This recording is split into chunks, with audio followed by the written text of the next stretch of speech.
শীত থেকে গরমে পরিবর্তন, আর আপনার শরীর কি এই ধাক্কা সামলাতে পারবে?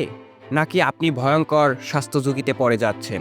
হঠাৎ শ্বাসকষ্ট, বুক ভারী লাগছে, ঘামাচি, ত্বকে জ্বালাপোড়া, চুলকানি, অ্যালার্জি বেড়ে ভয়ানক মাথা ব্যথা আর নাক বন্ধ, পানি শূন্যতায় মাথা ঘোরা, দুর্বলতা, মারাত্মক বিপদে পড়ার ঝুঁকি।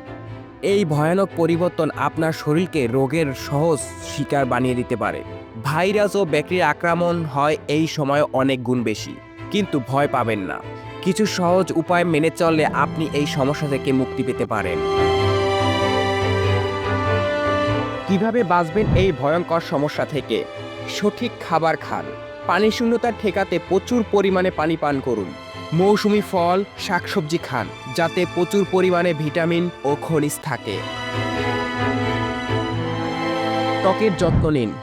বাইরে গেলে অবশ্যই মাস্ক ব্যবহার করুন, কারণ বাইরের ধুলাবালি এবং সূর্যের আলো ত্বকের ক্ষতি করতে পারে।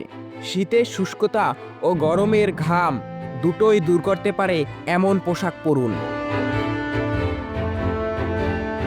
পর্যাপ্ত বিশ্রাম ও ব্যায়াম করুন। নিয়মিত ব্যায়াম করলে শরীর দ্রুত পরিবর্তনের সাথে খাপ খাইয়ে নিতে পারে। পর্যাপ্ত ঘুম নিন, কারণ এটি শরীরের ইমিউন সিস্টেমকে শক্তিশালী রাখে। অ্যালার্জি প্রতিরোধ করুন। এই সময় ধুলাবালি পরিমাণে বেশি থাকে, তাই বাইরে থেকে এসে হাত মুখ ধুয়ে নিন, নাক পরিষ্কার করুন। ঘরবাড়ি নিয়মিত পরিষ্কার রাখুন এবং ধুলাবালি থেকে দূরে থাকুন। সতর্ক থাকুন, অতিরিক্ত গরম ও ঠান্ডা এড়ান। এসি থেকে বের হয়ে সরাসরি রোদে যাবেন না, এতে শরীর দ্রুত দুর্বল হয়ে পড়ে। খুব ঠান্ডা বা গরম পানি এড়িয়ে চলুন, কুসুম গরম পানি পান করুন।